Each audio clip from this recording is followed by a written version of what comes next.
कर्जमाफी करणार आहे। आमचा शेतकरी मरायला लागला तरी वेळेत कर्जमाफी होत नाही। पण या देशामध्ये काय, या महाराष्ट्रामध्ये काय, या जगामध्ये काय, सगळ्यात पहिली कर्जमाफी जर कोणी केली असेल तर छत्रपती शिवाजी महाराजांनी केलेली आहे। 1669 मध्ये छत्रपती शिवाजी महाराजांनी पहिली कर्जमाफी केली। त्यावेळेस प्रचंड युद्ध व्हायचे, दुष्काळ पडला, महापूर आला, शेतकऱ्यांना खायला काहीच अन्न उरलं नाही, शेतकरी कर्जबाजारी झाला। अशा परिस्थितीत माझा शेतकरी कसा युद्ध करणार हा प्रश्न राजांसमोर पडला आणि त्यावेळेस राजांनी कर्जमाफी केली। खरी कर्जमाफी माझ्या शेतकऱ्यांसाठी केली असेल तर खऱ्या अर्थानं छत्रपती शिवाजी महाराजांनी केलेली आहे। आजचे राजकारणी आपला स्वतःचा ऊर बडवून घेतात की मी कर्जमाफी केली, सगळ्यात मोठी कर्जमाफी माझी आहे, पण खरी कर्जमाफी छत्रपती शिवाजी महाराजांनी केलेली आहे।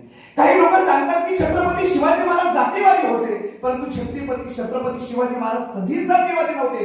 प्रत्येक धर्माचा माणूस त्यांच्या समोर सन्मानाने यायचा। प्रत्येक जात, धर्म, पंथ, वंश, भाषा सगळं माझं आहे असा विचार करणारे छत्रपती शिवाजी महाराज होते। तुम्हाला माहिती असेल हिंदू समाजामध्ये सगळ्यात मोठा सण आपला कोणता आहे, तो दीपावली सण आहे। परंतु आज जर आपण पाहिलं तर मुस्लिम समाजाचा अली घेतल्याशिवाय हिंदूंची दीपावली पूर्ण होत नाही। एवढ्या छोट्या छोट्या गोष्टीमध्ये आपल्या देशाची विविधता नटलेली आपल्याला पाहायला मिळते। दुसरा महत्त्वाचा मुद्दा, मुस्लिम समाजाचा रमजान सण हा सगळ्यात मोठा आहे, परंतु आज हिंदूंचा नाम घेतल्याशिवाय मुस्लिमांचा रमजान पूर्ण होत नाही। एवढ्या छोट्या छोट्या गोष्टीमध्ये आपली संस्कृती दडलेली आहे। आपण श्री गणेशा कोणती गोष्ट करायची म्हटलं तर आपण आज श्री गणेशा करतो, म्हणजे आपण गणपतीचं पूजन करतो आणि गणपतीचं पूजन करत असताना माझी प्रत्येक महिला हा खऱ्या अर्थाने 21 लाडूचा नैवेद्य तिथे हे करत असते, पूजन करत असते। आणि दुसऱ्या बाजूला मुस्लिम समाजामध्ये 7, 8, 6 हा आकडा अतिशय पवित्र मानला जातो, त्याची बेरीज होती 21। म्हणजे या सगळ्या गोष्टी ज्या आपण जर पाहिलं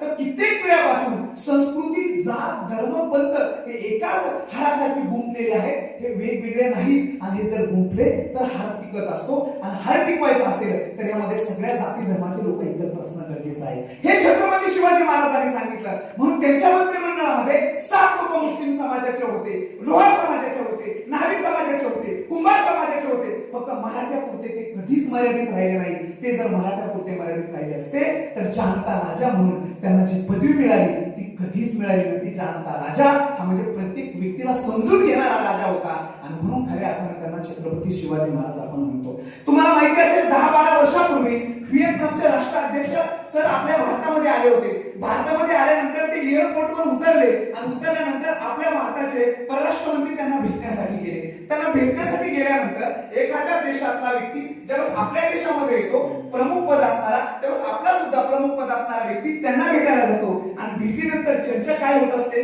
तुम्हाला तर माहिती असेल। कोणतं चांगलं पर्यटन स्थळ आहे त्या